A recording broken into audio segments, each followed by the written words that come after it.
திருச்சிற்றம்பலம். பாலும் தெளிதேனும் பாகும் பருப்பும் இவை நான்கும் நான் கலந்து உனக்குத் தருவேன்.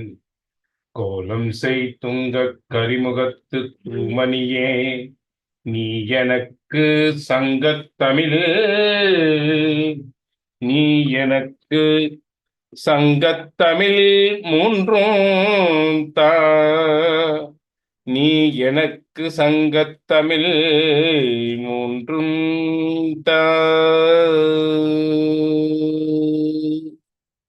தனம் தரும் கல்வி தரும் ஒரு நாளும் தளர்வறியா மனம் தரும் தெய்வ வடிவும் தரும், நெஞ்சில் வஞ்சமில்லா இனம் தரும் நல்லன எல்லாம் தரும் அன்பர் என்பவர்க்கே கணம் தரும் பூங்குழலால் அபிராமி கடை கண்களே. சுவாதிஷ்டமாக எல்லாம் அல்ல அருள்மிகு வடிவுடைய நாயர் பாண்டி கொடுமணிநாதர் திருவடிகளையும், எல்லாமல்ல சிவகாமியம் இருந்தவர் கூத்தப்பெருமானுடைய திருவடிகளையும் மனமொழி மெய்களால் வணங்குகின்றேன். இதுவரை யாரெல்லாம் எனக்கு ஜோதிடம் கற்றுக் கொடுத்தார்களோ அனைத்து குருமாருடைய திருவடிகளையும், என்னை இந்த உலகுக்கு அறிமுகப்படுத்திய போற்றுதலுக்கும் வணங்குவதற்கும் உடைய குருநாதர் திண்டுக்கல் சென்றாஜெயா அவருடைய திருவடிகளையும் மனமொழி மெய்களால் வணங்குகின்றேன்.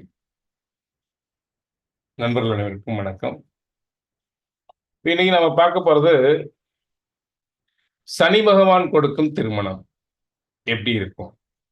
7ஆம் இடத்தோடு சனி தொடர்பு, 7ஆம் இடத்தை சனி பார்க்கிறாரு, 7ஆம் இடத்துல சனி பகவான் இருக்கிறாரு, 7இன் அதிபதியோடு சனி சேர்ந்திருக்காரு.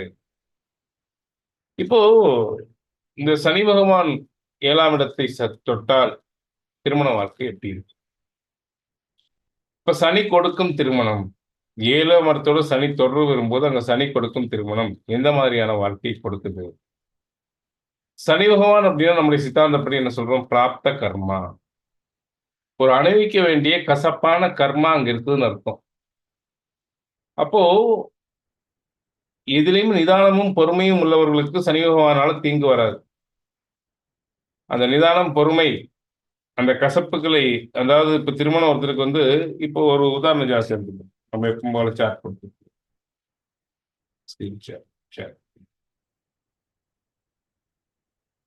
இப்போ இது ஒரு உதாரண ஜாதகம். உதாரண ஜாதகத்தை எடுத்துக்கோங்க.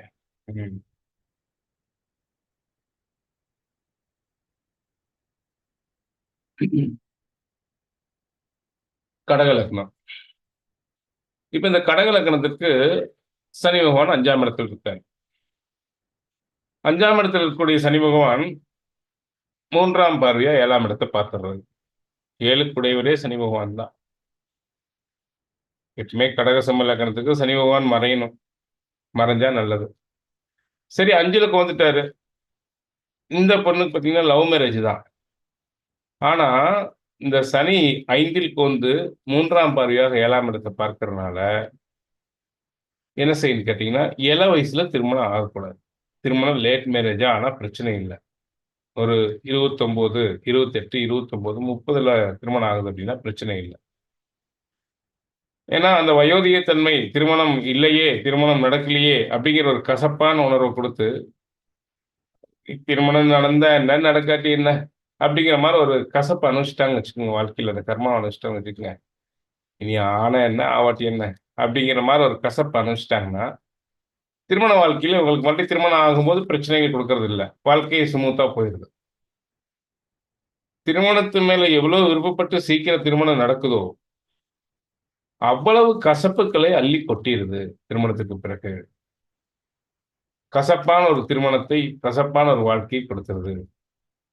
இது ஒரு ஜாதகம் மட்டுமல்ல. பாருங்க, இந்த ஜாதகத்துக்கு, இந்த ஜாதகம் துலா லக்னம், 5ல சனி 3ஆம் பார்வையா பார்க்கிறார். திருமணத்துக்கு அப்புறம் இல்லற வாழ்க்கை சிறப்பு இல்லை. இந்த பையனோட வாழ்க்கை பாதிப்பு. திருமண வாழ்க்கையில் கசப்பும் வெறுப்பும் சன்னியாசம் தான் மிச்சம். கடுமையான திருமண வாழ்க்கை பாதிப்பும். கடுமையான வாழ்க்கையில் பாதிப்பு ஏற்படும். ஒரு இனிமையான தாம்பத்தியம், இனிமையான இல்லறம் இருக்காது. இப்ப இந்த ஜாதகத்த எடுங்க. இந்த ஜாதகத்துல பார்த்தீங்கன்னா, அ 11ஆம் இடத்துல சனி இருக்கார். திரிகோணத்துல சனி, ராகு இணைவு. 7ஆம் இடத்தோட சம்பந்தம். இங்கேயும் திருமண வாழ்க்கை கசப்பு. கடுமையான கசப்பையும், வெறுப்பையும், பிடிக்காத தன்மையும் கொடுக்கும். ஆச்சுங்களா? அப்போ எந்த ஒரு ஜாதகத்தை எடுத்தாலும், சனி பகவான் 7ஆம் இடத்தை பார்த்து விட்டாலே 7ஆம் இடத்தை பார்த்து விட்டாலே, அங்கே ஒரு கடுமையான பாதிப்பை கொடுக்காமல் இல்லை. இப்போ இந்த ஜாதகத்த எடுத்துட்டீங்கன்னா, 7ஆம் இடத்துல 3ஆம் பார்வையா பார்க்கிறார். ஆனா, இதுல என்ன கேட்டீங்கன்னா, 7ஆம் இடத்துல சுபகிரகமான சுக்கிரன் பாக்குது, சுபகிரகமான குரு இருக்குது. அதனால இங்க சனி பார்த்தாலும் கசப்பு குறைவு. திருமண வாழ்க்கையில் ஒரு கசப்பான தன்மை குறைவு. ஒரு பெரிய பாதிப்பை ஏற்படுத்தாது. அதாவது ரூல்ஸ் அதுதான். 7ஆம் இடத்தை சுபகிரகங்கள் பார்த்து சனியும் பார்க்கிறார் அப்படின்னா, பாதிப்பு கொஞ்சம் குறையும். 7ஆம் இடத்தை சனி மட்டும் பார்க்கிறார். வேற எந்த சுபகிரகம் பார்க்கல. செவ்வாய் பார்க்குது. சனி, செவ்வாய் சேர்ந்து பார்க்குறாங்க. இல்ல சனி தனிச்சு பார்க்கிறாரு. இல்ல சூரியன், சனி பார்க்குறாங்க. இது பூராமே இல்ல தேய்பிறை சந்திரன் இருக்காருங்க. தேய்பிறை சந்திரனுடைய பார்வை இருக்கு. பிரயோஜனம் இல்ல. கடுமையான கசப்பை திருமண வாழ்க்கையில் கொடுக்காமல் இல்லை. எல்லாருமே நினைக்கிறாங்கன்னா, சீக்கிரமா திருமணம் நடந்துரணும். பெத்தவங்களுடைய கணக்கு என்ன? சீக்கிரம் திருமணம் நடக்கணும். எங்க பிள்ளைக்கு ஒரு 25 வயசுக்குள்ள திருமணம் பண்ணிறணும். எங்க பையனுக்கு வந்து ஒரு 28 வயசுக்குள் திருமணம் பண்ணிறணும். நம்ம கடமை முடிஞ்சுது. இதான் பெற்றோர்களுடைய நினைப்பு. ஆனா அப்படி இல்ல. அதுக்கப்புறம் வாழ்றது அவங்க. ஆச்சுங்களா? அப்போ பொறுமையா இருங்க. இவங்களுக்கு சொல்ற ஒரே தேர்வு பொறுமையா இருங்க. 7ஆம் இடத்தோடவோ, 7ஆம் இடத்து அதிபதியோடவோ, 7ஆம் இடத்தை சனி எவ்விதத்தில் தொடர்பு பெற்றால் அவசரப்படாதீங்க. லேட் மேரேஜ் ஆயிட்டு போகுது. கல்யாணம் ஆகலையே அப்படிங்கிற ஒரு கசப்பான தன்மை, கல்யாணம் ஆகலைங்கிற விஷயத்துல கர்மாவ கழிச்சிட்டீங்க அப்படின்னா, பெரிய பாதிப்பை ஏற்படுத்தாது. இல்ல நான் கல்யாணம் இள வயசுலயே பண்ணி ஆகணும்னு இ இ விதண்டாவாதமா பிடிவாதம் புடிச்சு பண்ணீங்க அப்படின்னா, ஏன்டா கல்யாணம் பண்ணணும்? அப்படிங்கிற அளவுக்கு கசப்பு. இதுலருந்து எப்படா வெளிய ஓடுறது? இதுலருந்து எப்படா வெளிய போறது? அப்படிங்கிற அளவுக்கு கசப்பான வாழ்க்கை குடுக்கும். புரியுதுங்களா? அப்போ ஏன்னா சனி பகவான் அப்படின்னாலே ஒரு கசப்பு. அங்க ஒரு கடுமையான கசப்பு, ஒரு வெறுப்பை கொடுக்க போகுதுன்னு அர்த்தம். பெரும்பாலும் இந்த செவ்வாய் சனி சேர்க்கை என்ன செய்யுதுன்னு கேட்டீங்கன்னா, ஆண் வர்க்கத்தின் மேல ஒரு கசப்பை ஏற்படுத்தியது. செவ்வாயோடு சனி சேரும் பொழுது, செவ்வாய் சனி சேர்க்கை பெண்கள் ஜாதகத்திற்கு வச்சுக்கோங்க.